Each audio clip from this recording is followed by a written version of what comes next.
तेनालीराम को तो आपने खूब पढ़ा होगा, सुना होगा, टीवी सीरियल में भी देखा होगा, बट ये कहानी शायद आपने उनके बारे में नहीं सुनी।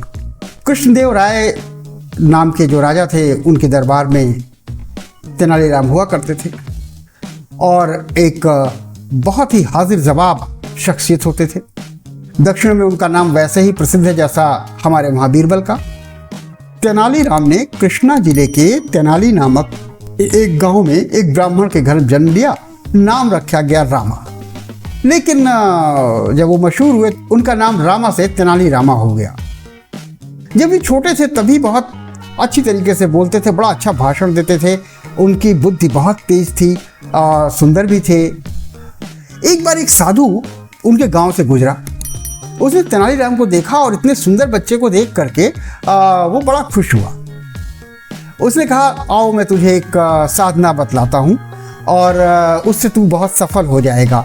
उन्होंने उपदेश दिया कि यदि तू जो मैं बता रहा हूँ उसके हिसाब से काली की उपासना करेगा तो तुझे सहस्त्रमुखी कालिका यानी 1000 मुखों वाली कालिका दर्शन देंगी, और अगर तू उसे देखकर डरेगा नहीं तो तुझे मुंह मांगा वर भी देंगी। तेनालीराम जब बड़ा हुआ तब उसने काली की उसी प्रकार उपासना की, पूजा की जैसे कि साधु ने बताया था। कुछ समय पूजा करते बीते तो माँ काली प्रसन्न हो गई। एक दिन 1000 मुख वाली लेकिन 2 भुजाओं वाली कालिका उनके सामने प्रकट हो गई। उस भयंकर रूप को देख करके तेनालीराम डरा तो नहीं बल्कि हंसने लगा। उसे हंसते देख करके देवी ने पूछा, अरे तू हंसा क्यों? तेनालीराम ने बड़ी नम्रता से विनय पूर्वक कहा, भगवती मैं इसलिए हंसा कि हम मनुष्यों को एक नाक और 2 हाथ हैं। अब जब कभी हमें जुकाम होता है तो हम दोनों हाथों से नाक साफ करते करते तंग आ जाते हैं। आपकी 1000 नासिकाएं हैं, नाक हैं, लेकिन हाथ केवल 2 ही हैं। मान लीजिए कभी आपको जुकाम हो जाएगा तो आप ही कहिए, ये आपके 2 हाथ कहाँ तक आपकी सहायता करेंगे? तेनालीराम का ये मजाक सुन करके कालिका बहुत प्रसन्न हुई और उन्होंने वर दिया कि मेरे साथ विरोध करने के कारण आज तू विकट कवि हुआ। तेनालीराम ने भगवती को उनकी इस कृपा के लिए बहुत धन्यवाद दिया और कहा, माता आपने दास को बड़ा अच्छा वर दिया।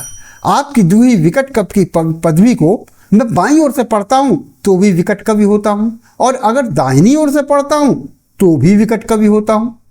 तेनालीराम की इस चतुरता और हाजिर जवाबी पर भगवती और भी खुश हो गई। उन्होंने उससे इस प्रकार दूसरा वर दिया, तेनालीरामा तू साधारण विकट कवि नहीं, राज्य मान्य विकट कवि होगा और तेरी कीर्ति दूर दूर तक फैलेगी।